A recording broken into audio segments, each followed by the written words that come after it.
আল্লাহর নবী একদিন বলতেছিলেন সাহাবীরা, রে আমার কাছে তিনটা জিনিস প্রিয়, এক নম্বরে নামাজ, দুই নম্বরে আমার বিবিগণ, তিন নম্বরে সুগন্ধি। এক নম্বরে নামাজ আমি নবীর কাছে প্রিয়, সালাত আমি নবীর কাছে প্রিয়, নামাজ আমি নবীর কাছে প্রিয়।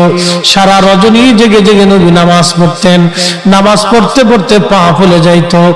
আম্মা যেন আয়েশা একদিন ডেকে বলে, ইয়া রাসূলুল্লাহি, আপনার আগে পরে সব গুনাহগুলি মাফ, আপনার তো কোনো গুনাহ নাই নবী গো, তারপরেও কেন আপনি এইভাবে নামাজ পড়েন? আল্লাহর নবী ডাক দিয়ে বলেন, আয়েশা রে, আমি কি আল্লাহর শুকরগুজার বান্দা হব না? আমি কি আল্লাহর কৃতজ্ঞ বান্দা হব না? আমি কি রব্বে কারীমের দরবারে কৃতজ্ঞতা প্রকাশ করব না রে আয়েশা? আল্লাহর হাবিবের কাছে প্রিয় ইবাদতের নাম হলো সালাত, নামাজ। নামাজ হলো খুব দামি ইবাদত, পছন্দের ইবাদতের নাম সালাত, নামাজ।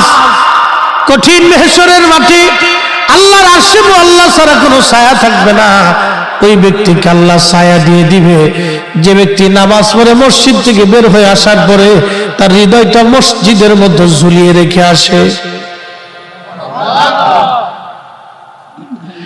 যে ব্যক্তি মসজিদ থেকে নামাজ পড়ে বের হয়ে আসার পরে তার হৃদয়টা মসজিদের মধ্যে ঝুলিয়ে রেখে আসে, অর্থাৎ নামাজ পড়ে বের হয়ে আসার পরে আবার অন্তরটা নামাজের জন্য উদগ্রীব থাকে, কখন আবার নামাজে যাব। এই লোকটা আরশে আল্লাহর নিচে আমার আল্লাহ তার জন্য জায়গা বরাদ্দ করে দিবে। একবার জোরে বলা যাবে কি সুবহানাল্লাহ? আল্লাহর নবী বলেন, উম্মত কিয়ামতের আলামত ৭২টা।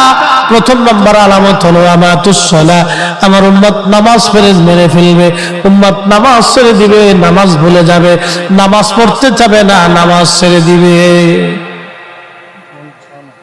উম্মত নামাজ ভুলে যাবে, নামাজ, সালাত, সালাত, সালাত। বুনিয়াল ইসলাম আলা খামসি শাহাদাতি আল্লা ইলাহা ইল্লাল্লাহু ওয়াহদাহু লা শারীকা লা ওয়া আশহাদু আন্না মুহাম্মাদান আবদুহু ওয়া রাসূলুহু ওয়া ইকামিস সালাহ ওয়া ইতাইজ যাকাত।